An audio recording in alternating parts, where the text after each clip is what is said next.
Good morning. Good morning. Welcome to the First Unitarian Church of Hobart, the worship service where we strive to put love at the center of how we show up in the world. So each week during our Sunday morning worship services, we join together to affirm that love is the doctrine of this church, the quest for truth is its sacrament, service is its prayer. This is our covenant to dwell together in peace, to seek the truth in love, and to help one another. Since not everyone can attend in person, we are streaming this worship service online, and we extend a special welcome to all those who are joining virtually. However, our Joys and Sorrows portion is private and will be temporarily paused from the stream for that. Other than that, the worship service is being recorded and will be available for future viewing on our website. Today's service is about letting go, metaphoric cleansing and quenching of thirst, setting of intentions, self-anointing, healing, new beginnings, and possibilities. It is a service of words, music, and ritual led by our minister, Pastor Tom. Please turn off or silence your devices, and as you do so, allow yourself to enter the sacred space and time together. Take a deep breath. And another. And join in the spirit of reverence. Invitation, Let Go by Lois Van Leer. Let go of all that binds you, of all that burdens you, of what you carry, of all that shames you, of all the fear, of trespasses and transgressions, of woundedness. Let go of guilt. Let go of anger. Let go of small-mindedness and pettiness, of ways of being that no longer work for you, of compulsions that consume your living. Let go of what you cannot change. Let go of regret, of that which haunts you. Let go of pain. Let go of ways in which you miss the mark. Let go.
The flaming chalice is a symbol of Unitarian Universalism.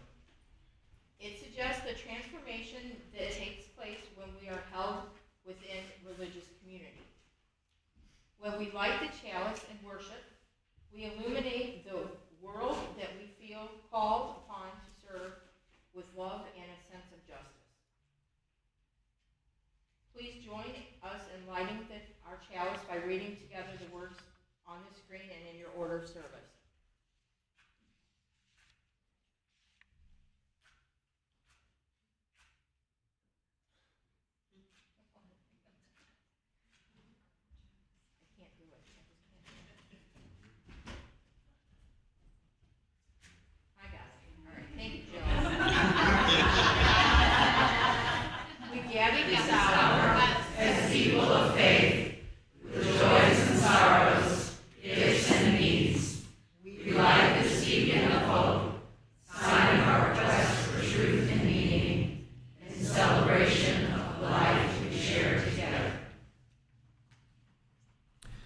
So we are a people that gathers around covenant rather than creed, the covenants that we make with each other, that we democratically arrive at, that we can update whenever it feels like we need to speak to the times and what is needed.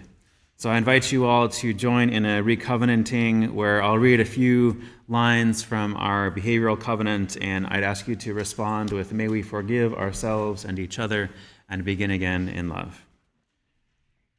For all the ways that we have neglected to consider our thoughts before speaking, communicate in a clear and positive manner, and to pause before acting. May we forgive ourselves and each other and begin again in love. For all the ways that we have neglected to speak directly to those concerned with an issue, offer and receive appropriate criticism and praise, and provide timely, specific, and clear feedback. May we forgive ourselves and each other and begin again in love. For all the ways that we have not been appropriately supportive of others without taking sides. May we forgive ourselves and each other and begin again in love. So having recovenanted, I invite you to turn and look at these beautiful folks in this room with you, maybe waving your hands, smiling at them, the folks on the other side of the camera or joining us over Zoom or online as we get to gather today.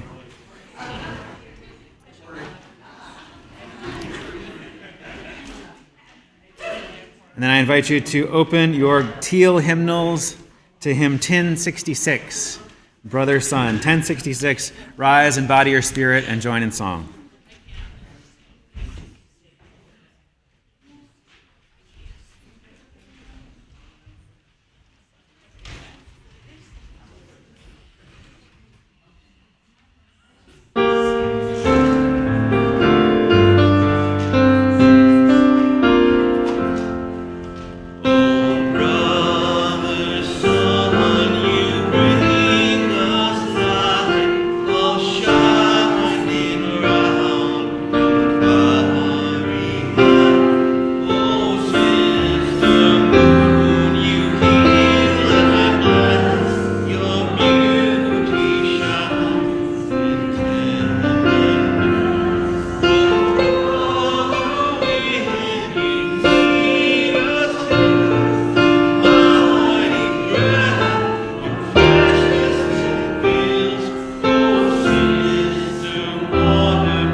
At any point. Okay, there we go, great.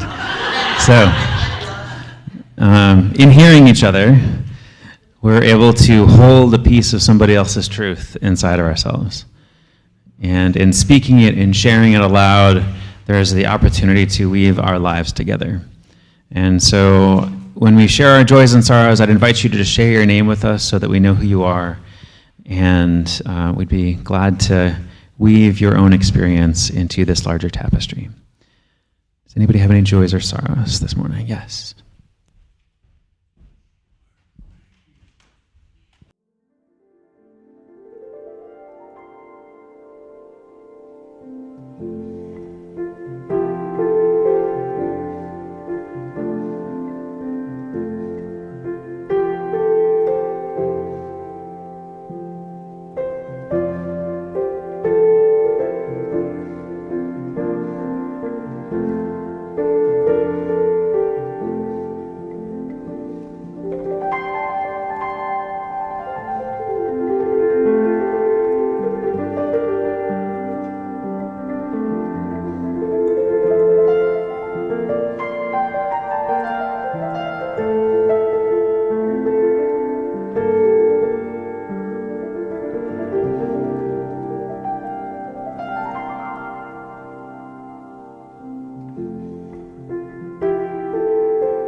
continue to weave the fabric of this community into ever more beautiful patterns.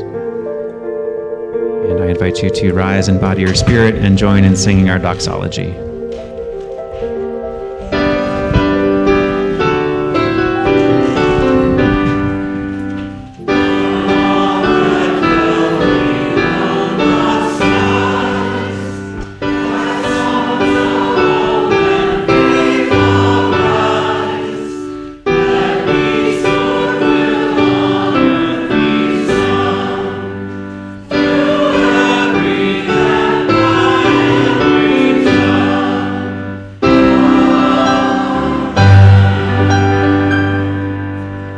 Seated. Our story this morning goes, once upon a time, there was a teacher who was known far and wide as one who had mastered all the great disciplines of a spiritual seeker. She wandered the country, and whenever people heard that she was near, they traveled to seek her wisdom and her guidance.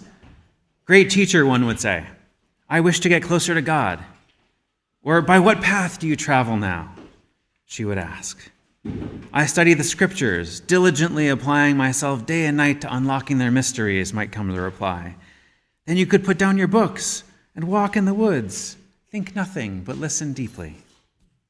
Or another would say, I do good to every person I meet, doing all that I can to serve their needs.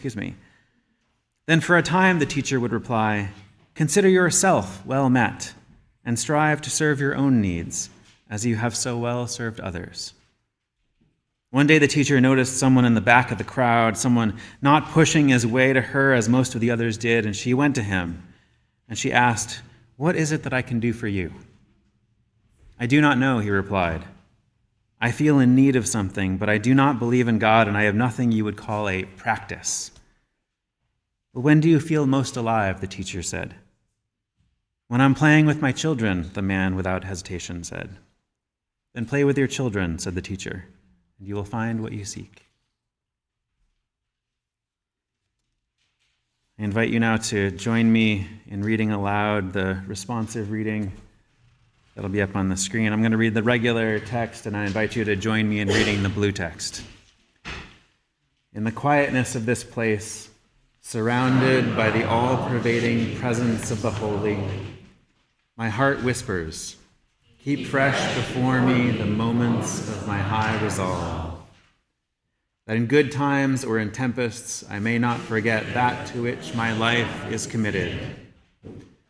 Keep fresh before me the moments of my high resolve. Please rise in body or spirit and join in singing hymn 100, I've Got Peace Like a River.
seated.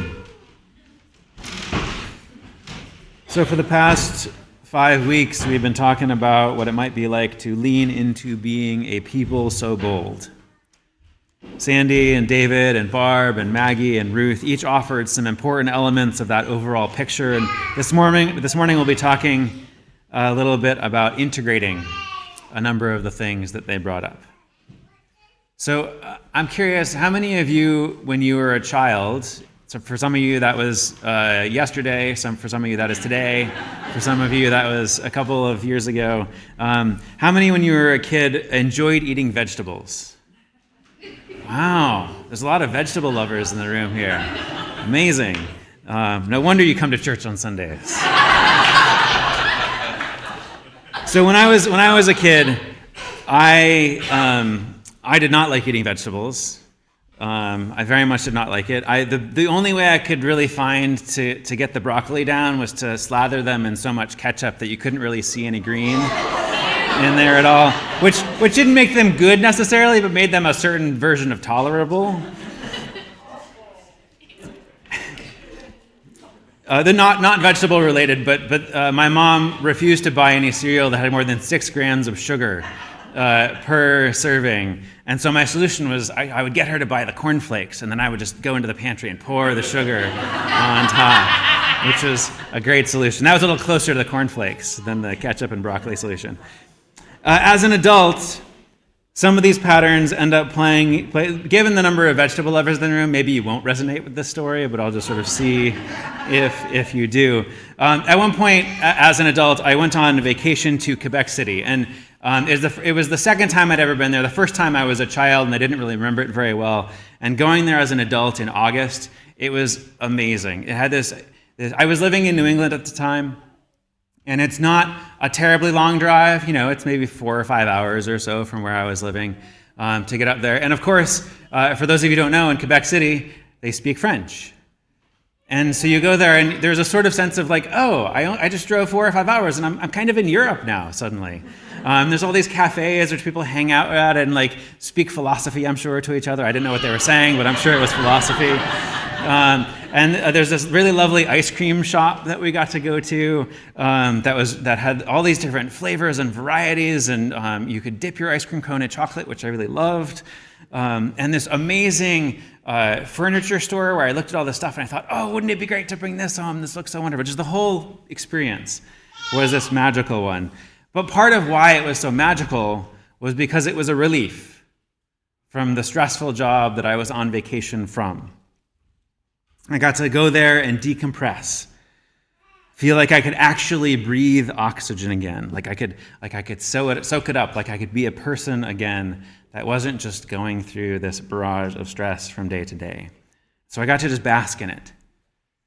And then, of course, when the vacation ended and the going back to work needed to happen, then I switched into a mode of just trying to tolerate that stress as best I could. Trying my best to just keep the burnout at bay, holding my nose until that next vacation came around to finally provide me with some relief. How much is this frequently like our experience of trying to make the world a better place? Where our political action feels like having to eat our vegetables, like not something that actually brings us alive. We do it because it's important, we believe in it, we engage in it, but it's not the part that really lights us up. For some of us it does, but for many of us, less so.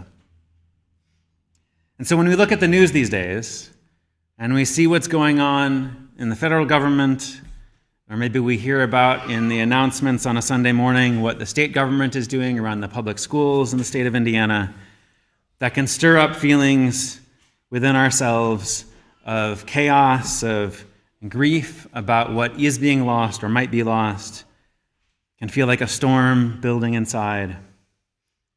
There are so many good reasons to get stressed out. And it's tempting to go into a place of denial, of ignorance, of hiding under the covers, asking ourselves, what real power do we actually have? What difference can we actually make?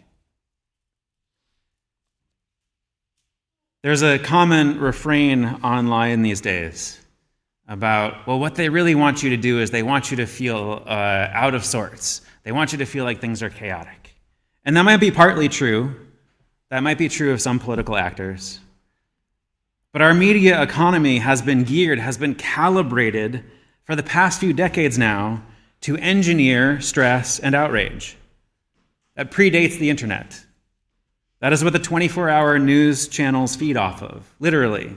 Whatever gets you to watch more is what gets them more advertiser dollars coming in. That's the economic basis on which cable news was built before the World Wide Web became a thing. And it became the template for how the World Wide Web and apps and so on pay for themselves. The more we stir up your fear, your anxiety, your outrage, the more likely you are to click on the next thing, to intake the next thing, and hopefully you believe that you're doing some good by doing so, so that reinforces the cycle of you continually to plug into that outrage machine.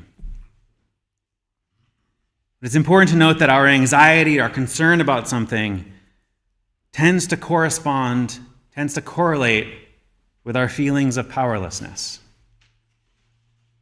So if something is stirring up your anxiety and frustration and fear and outrage, maybe that's because the situation is dangerous and challenging, or maybe that's because that keeps you plugged in, keeps you buying into that same sensibility.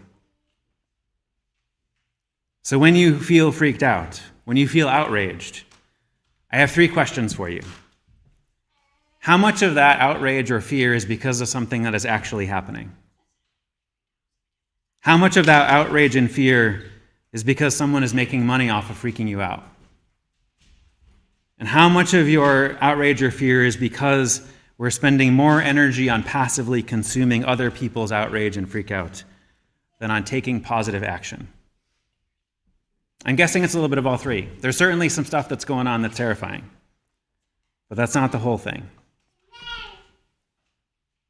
But if I'm right about this, then the remedy is pretty straightforward. 1, being suspicious of anyone whose profit model relies on getting you to watch or listen or to consume more content. And 2, spending more time taking action beyond informing yourself. The action is the primary thing that allows us to neither wallow in the emotional pain or to try to tune it out, but instead to transform it. The action is what allows us to transform it. It's really easy for us to get soaked up into this fear, outrage, anxiety cycle, but that can't rule the whole day. Some of you may have seen the quote that has been sent around this past week by Dan Savage, a gay man who survived the AIDS crisis, where he says the next 4 years or more are going to suck. But they'll suck worse if we let the news cycle and the man who dominates it drain the joy from our lives. We need to pay attention, and we need to stay in the fight, because of course we do. But we should spend as much time as we possibly can over the next 4 years with friends and lovers, doing things that bring us joy. Anyone who tells you that making time for joy, however you define it, is a distraction or a betrayal has no idea what they're talking about. During the darkest days of the AIDS crisis, we buried our friends in the morning, we protested in the afternoon, and we danced all night. The dance kept us in the fight that we are fighting for. It didn't look like we were going to win then, and we did. It doesn't feel like we're going to win now, but we could. Keep fighting, keep dancing.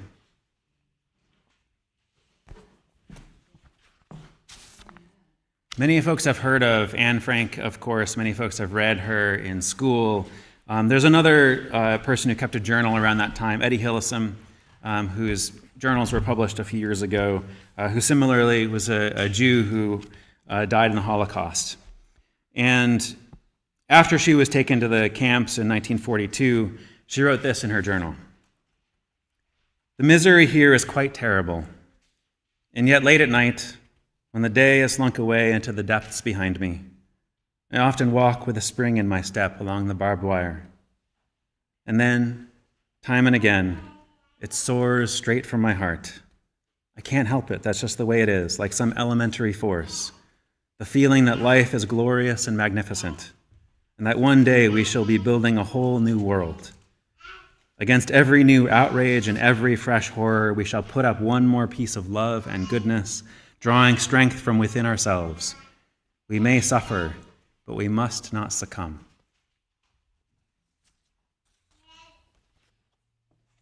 So today, we'll be doing some practicing of this. We'll be doing some burning up of what we've been holding on to, some cleaning off of whatever we feel like we need to cleanse ourselves of, some anointing ourselves into a new way of being in the world, and some setting of intentions. This morning, I invite you to join in a cycle of release, of cleansing, of intention. And so we have these 4 stations set up around the room for you to journey through. And first, you're going to get a piece of paper on which you're going to write something. Never mind the sound in the back there. You'll be getting a piece of paper on which you're going to write something that you want to release, something that you want to burn up, to let go of. And it's just going to be for your own eyes. Nobody else is going to see this, so feel free to write on it whatever you will. We'll also be passing out writing implements. And it's going to be released to go away.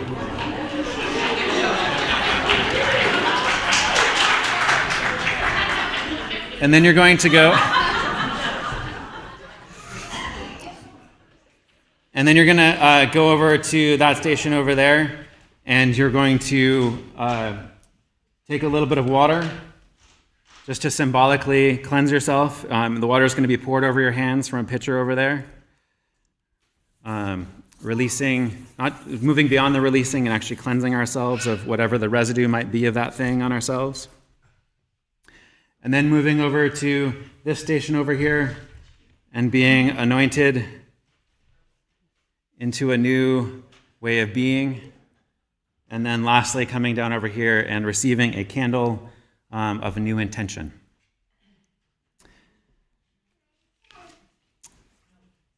For myself, for the burning up part,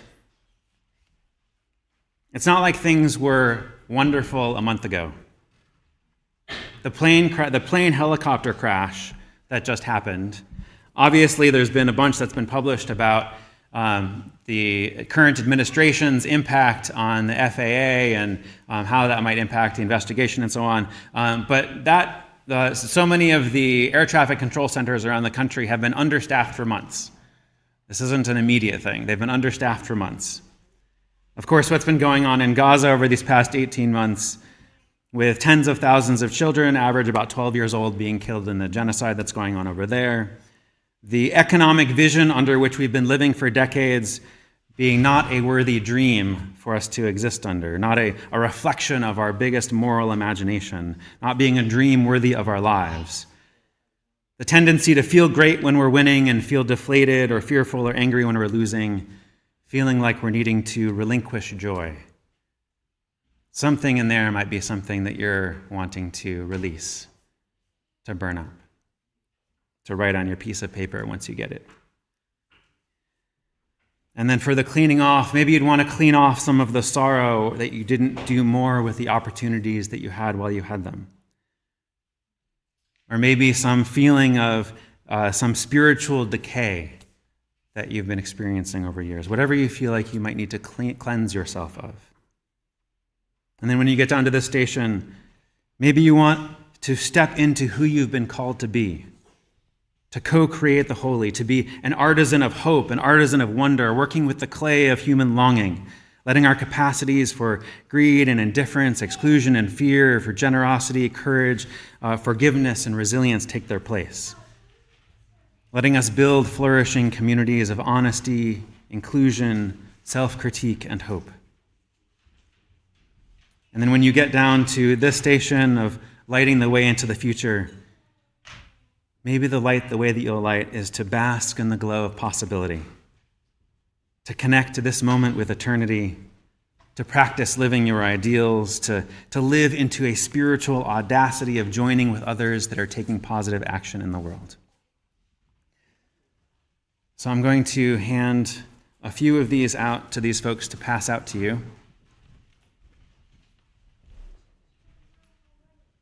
And just take.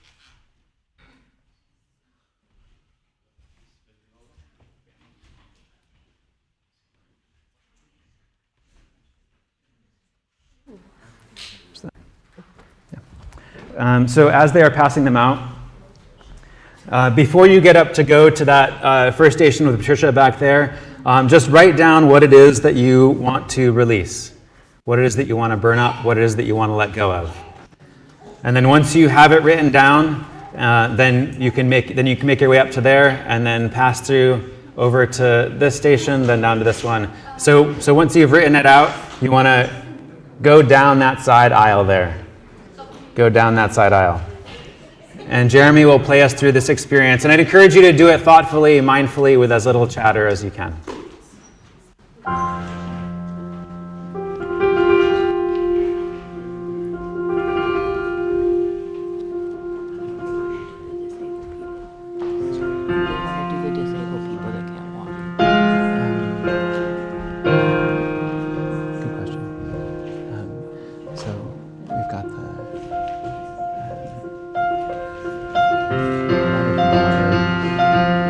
Barb puts the water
Amen.